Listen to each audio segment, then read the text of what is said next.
Kimberly Karen Matt was brought into the world in Manacor, Brazil on February 26, 1998. She was the oldest little girl of Nilam Matt and had a more youthful sibling called Aravan. Since early on Kim was extremely enchanting and her grin and looks dazzled everybody around her. As a youngster she began to check out demonstrating and moving. She longed for winning excellence challenges, and as her mother's help Nella assisted her with beginning a vocation in the captivating universe of displaying. Yet Kimberly had different dreams too. She needed to be a specialist and review medication. Subsequent to moving on from secondary school she went to college in Paraguay. However, for reasons unknown she was unable to deal with life in an alternate nation and chose to return to Brazil. So Kimberly chose to continue onward with her tech nursing project and continue pushing to be in the demonstrating scene. In 2019 all that difficult work and persistence paid off when she was decided to be in an event called My Amazon. That was no joking matter, since it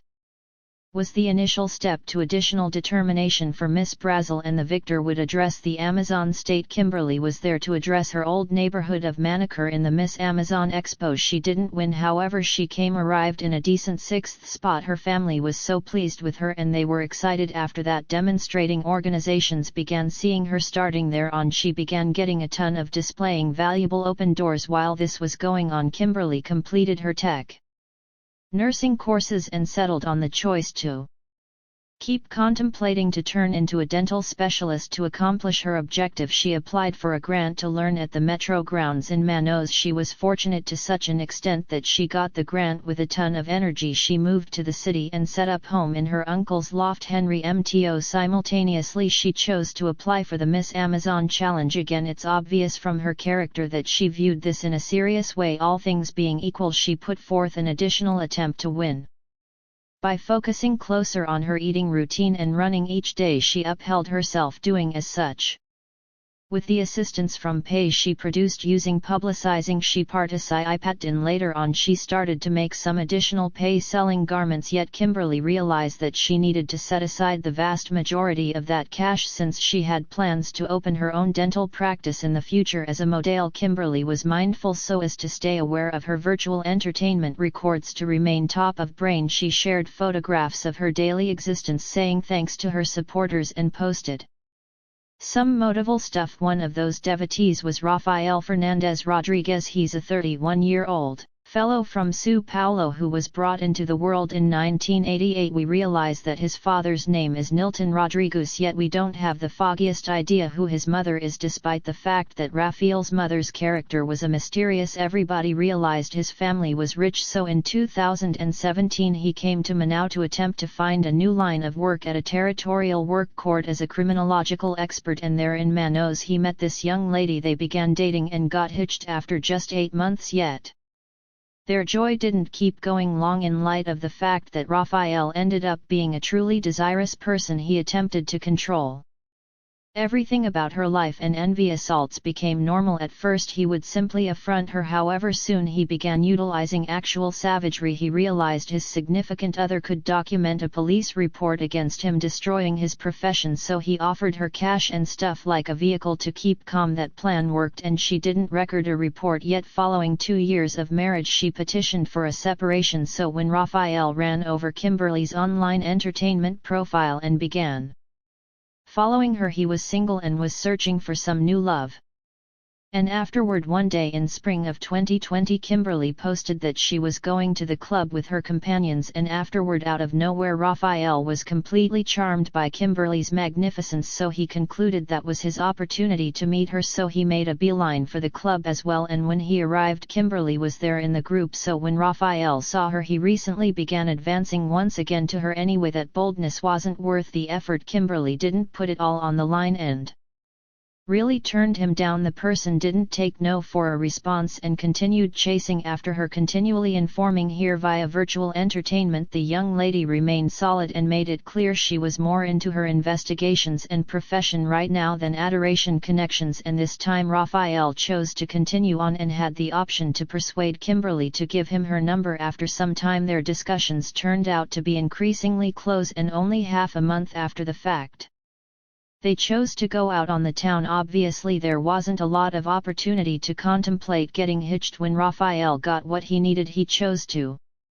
carry on with a more extravagant way of life. He leased a costly loft in the city and got himself an Audi. With this and Kimberly close to him, the person truly preferred to flaunt his new position. He enlightened individuals regarding his new vehicle and loft, and he boasted about it to Kimberly. Soon Raphael's controlling demeanor, which he had displayed in his past connections, began to show up. He began attempting to control Kimberly once more and prohibit her from conversing with any men, including her companions and colleagues. Normally these contentions continuously prompted battles between the couple. Raphael generally attempted to fix things by sending roses or calling Kimberly at any hour of the day. However, it never worked. This pattern of steady contentions and compromise really wanted to see Kimberly's dearest companion, who cautioned her that Rafi's way of behaving was hazardous and could prompt difficulty later on. Yet being so infatuated, Kimberly didn't tune in. By this point she was investing increasingly more energy at Rafi's place than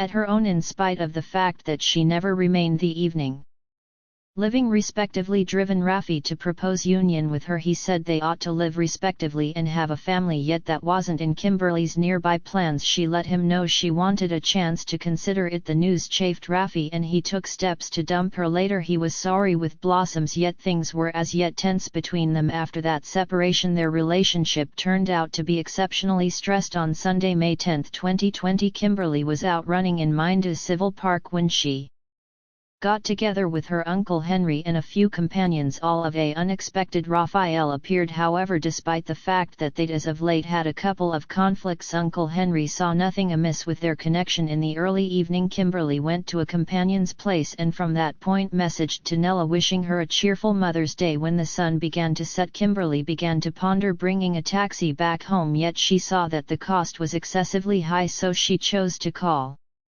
Raphael to inquire as to whether he could give her a ride. Around 10 p.m. Raphael showed up and Kimberly bounced into his vehicle. The surveillance cameras found them leaving together. Before long they pulled up to a companion's home and they were indeed gotten on camera. An hour after the fact, Kimberly sent her uncle a message saying that she'd gone with Raphael back to his place. She'd failed to remember her keys and requested that he keep the entryway open, since Raphael guaranteed her he'd bring her back home that evening. So eventually Kimberly goes into the restroom for a shower and leaves her telephone by the bed.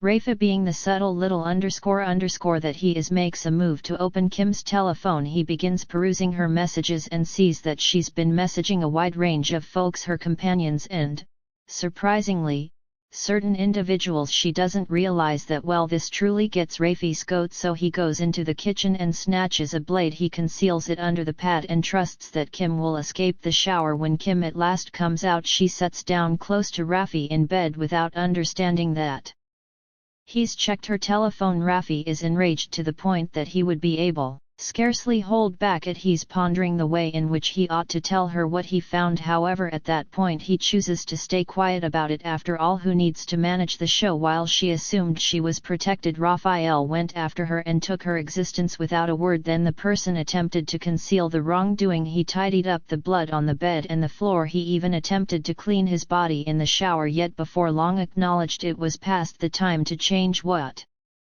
he'd done. After that, Raphael put on something else and turned on the air conditioner to stow away the smell. Then, at that point, left the put. He was spotted on CCTV riding the lift down and leaving the structure, so it's feasible to say that when he jumped in the vehicle it was 1:30 in the first part of the day. He started up the motor and set out toward the condition of Rura, which is right on the southeast boundary among Brazil and Venezuela. On Monday, May 11, 2020, in the wake of showing up at the house Henry saw his niece was proceeded to think something terrible had happened. He very quickly snagged his companion Kimberly and she said she was unable to reach her either. This main exacerbated Henry's nervousness, and keeping in mind that he had a go at reaching her through companions and partners and frightened them with his messages, Raphael at long last arrived at Rima. He denoted his entrance by finishing up an epidemiological structure for COVID in which he said he was going to Boa Vista and planned to get back to Manaus on May 26. He likewise said it was only a vacationer stumble on the structure. Right now Henry headed toward Raphael's place to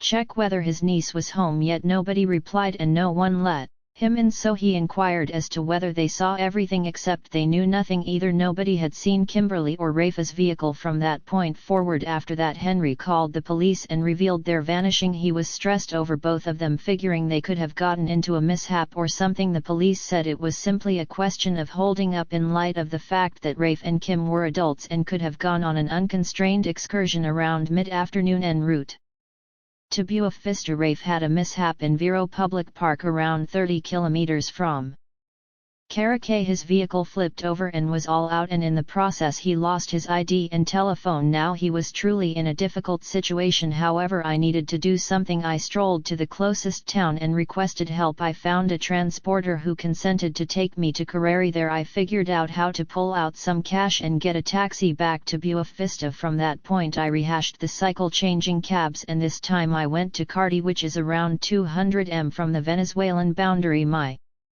arrangement was to sneak across the line to Spain and discover a few far-off family members to hang out with. Time passed and there was still no word from the missing couple. Doubt developed and individuals began to think something awful had happened. At long last the police took working on it. They reached Nilton Raffles' father and he let them search his child's home. The strike was finished in the early morning on Tuesday 12th. Police and Manau tracked down the collection of Kimberly, and during the pursuit on the patio they found the deadly weapon. The police promptly held onto the blade and sent it for testing. The news was stunning and immediately spread in the media.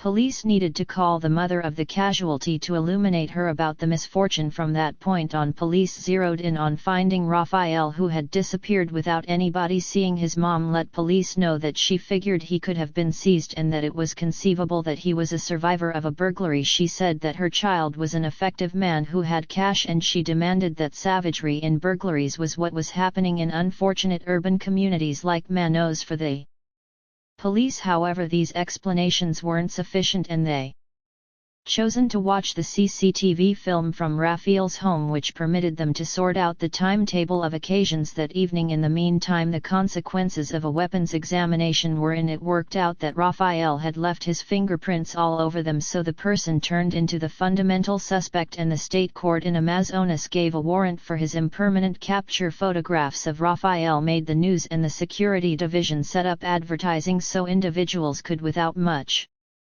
of a stretch report his whereabouts. On May 13, the primary huge sign came in. Police endeavors to catch him began paying off when they found he'd crossed the line into Rura from Amazonas. During a hunt in the space, they likewise tracked down a neglected vehicle on a street south of Cocara. The specialists were requesting occupants from Slam to help them by helping out the police and giving them any data about Rafael's area. Nilton Rafael's father was so devastated about his child's contribution in the wrongdoing that the following day, May 14, he ended his life. His body was found on the tracks of the Barfunda Metro in San Francisco. In the meantime, police were preparing at the boundaries between Brazil, Guyana and Venezuela. The three nations met up to prevent Rafael from pulling off it, so they precluded the chance of him getting away from through the town of Bonini, which borders Guyana. Specialists zeroed in their pursuit endeavors on Cara and worked with Venezuelan military soldiers on the opposite side of the line. Once Rafael attempted to go into Venezuela, neighborhood authorities would not give him access, acknowledging he was needed. Rafael